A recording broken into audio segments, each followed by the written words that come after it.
So guys hello and welcome to the channel. और guys basically इस video में हम बात करने वाले हैं विप्रो के बारे में, और विप्रो के अंदर आप कैसे जॉब के लिए अप्लाई कर सकते हैं वो मैं इस वीडियो में बताने वाला हूँ। तो गाइज बेसिकली ये वेबसाइट मैं ओपन कर रखा हूँ, तो डोंट वरी अबाउट इट। इस वेबसाइट का लिंक मैं डिस्क्रिप्शन में दे दूंगा जहाँ से आपको अप्लाई करना है।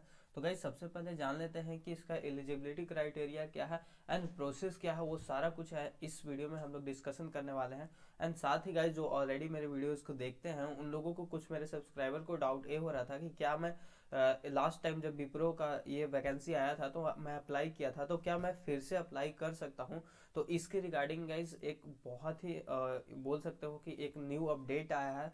तो मैं वो सारा कुछ इस वीडियो में डिस्कशन करने वाला हूँ। तो गाइज अगर आप अप्लाई करना चाहते हैं विप्रो के अंदर में जॉब के लिए एज अ प्रोजेक्ट इंजीनियर के लिए, तो प्लीज़ वीडियो को स्किप मत कीजिएगा, वन स्टेप बाय स्टेप करके एंड तक देखिएगा ताकि आपको ईच एंड एवरीथिंग सारा कुछ मैं इस वीडियो में बताने वाला हूँ। तो गाइज सबसे पहले क्या कर लेना है, इस वेबसाइट को ओपन कर लेना है जहाँ पे मैं लिंक डिस्क्रिप्शन में दे दूंगा।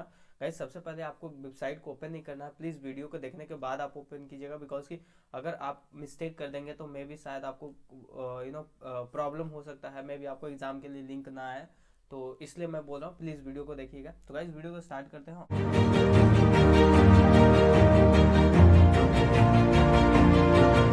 और सबसे पहले इसमें से इसका एलिजिबिलिटी क्राइटेरिया क्या है वो जान लेते हैं।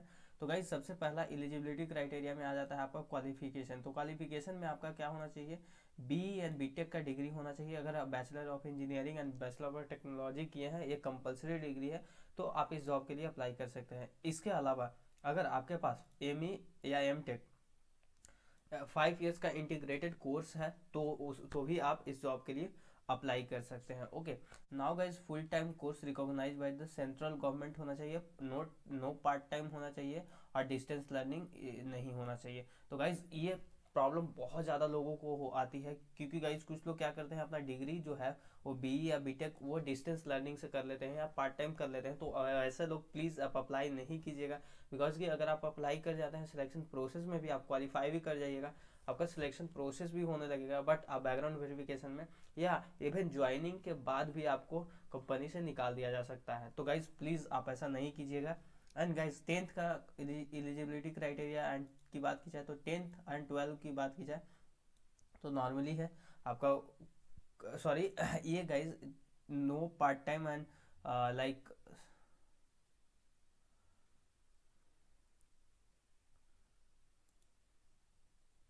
सो गाइज अब बात करते हैं guys full time recognised by the central government.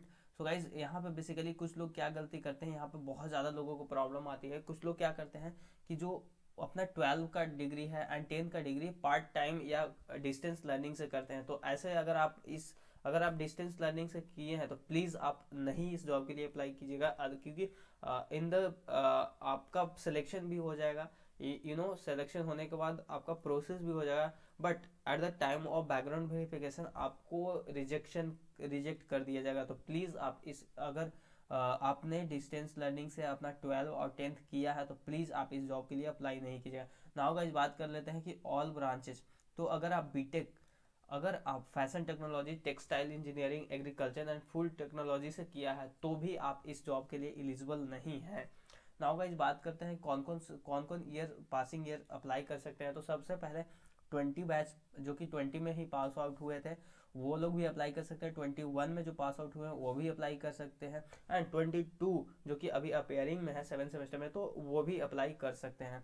Saint होना चाहिए या सिक्स CGPA होना कंपलसरी है as per your university guidelines. Okay, so guys यहाँ पे टेंथ का स्टैंडर्ड, टेंथ आपका 60%, टेंथ में आपका 60% होना जरूरी है एंड 12 में भी 60% होना जरूरी है। तो गाइज बहुत सारे लोग को ये डाउट होता है कि उनका 59.9% होता है या 59% होता है या 58% होता है, तो ऐसे लोग क्या अप्लाई कर सकते हैं। तो गाइज मैं मेरे तरफ से है कि नहीं अप्लाई कर सकते, बिकॉज कि आपका जब बैकग्राउंड वेरिफिकेशन होगा तो वहाँ पे आपको रिजेक्ट कर दिया जाएगा।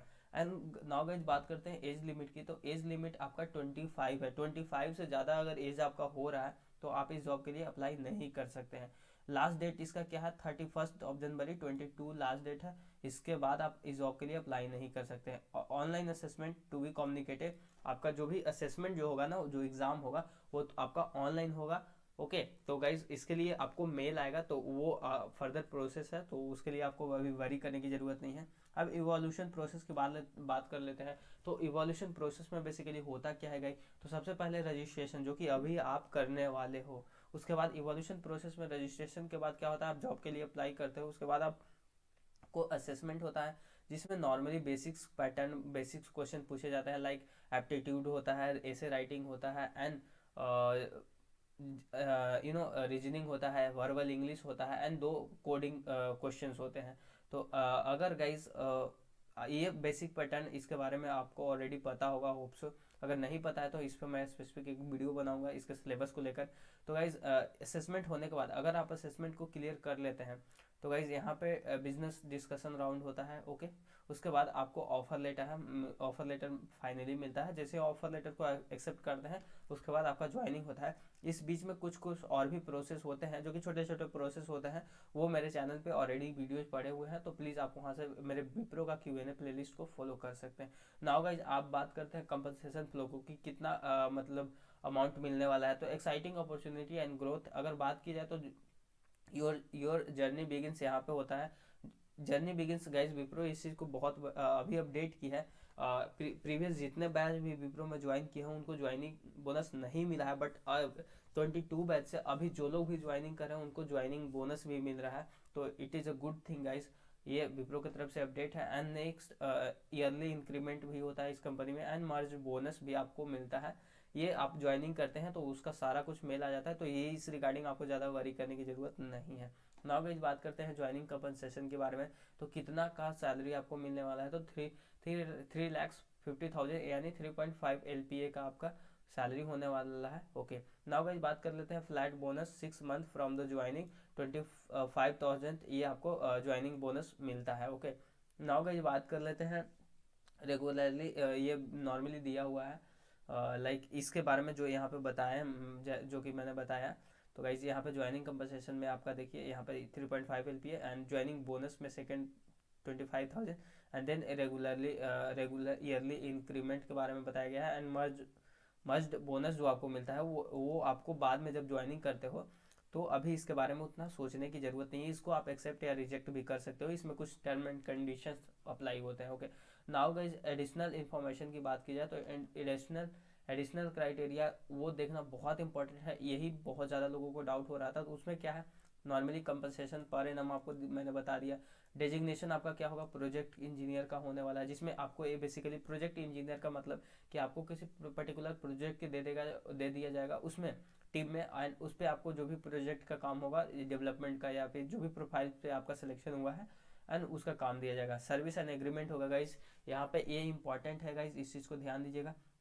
अगर आप विप्रो का ऑफर लेटर ज्वाइनिंग प्रोसेस में ऑफर लेटर एक्सेप्ट कर लेते हैं, ज्वाइन कर लेते हैं, एंड ज्वाइनिंग करने के बाद अगर विद इन 12 मंथ्स आप कंपनी को लीव करना चाहते हैं, तो आपको अमाउंट पे करना पड़ेगा, यानी 75,000 रुपीज़ आपको पे करना पड़ेगा, ओके। रेटा बेसिस का मतलब गाइज यहाँ पे ये होता है कि लाइक अगर आप ले सपोज 6 महीने वर्क कर लिए, ठीक है, 6 महीने वर्क करने के बाद आप तो कंपनी छोड़ना चाहते हैं, तो आपको 75,000 नहीं, इसका 50% आपको ही पे करना पड़ेगा, okay. Now guys additional criteria क्या है, 1 active backlog is allowed at the time of assessment stage, यानी जनवरी तक इसका लास्ट डेट अप्लाई, 31 जनवरी अप्लाई डेट है। तो अगर 31 के बाद जब भी इसका एग्जाम होगा, तो उस समय तक आपका 1 एक्टिव बैकलॉग अलाउड है, okay. And at the time of joining वो आपका क्लियर हो जाना चाहिए। अगर 2-3 बैकलॉग है तो आप नहीं इसके लिए एलिजिबल है, बट कुछ लोग अप्लाई कर देते हैं, और अगर वो ज्वाइनिंग से पहले क्लियर कर लेते हैं तो नो इशू, ओके।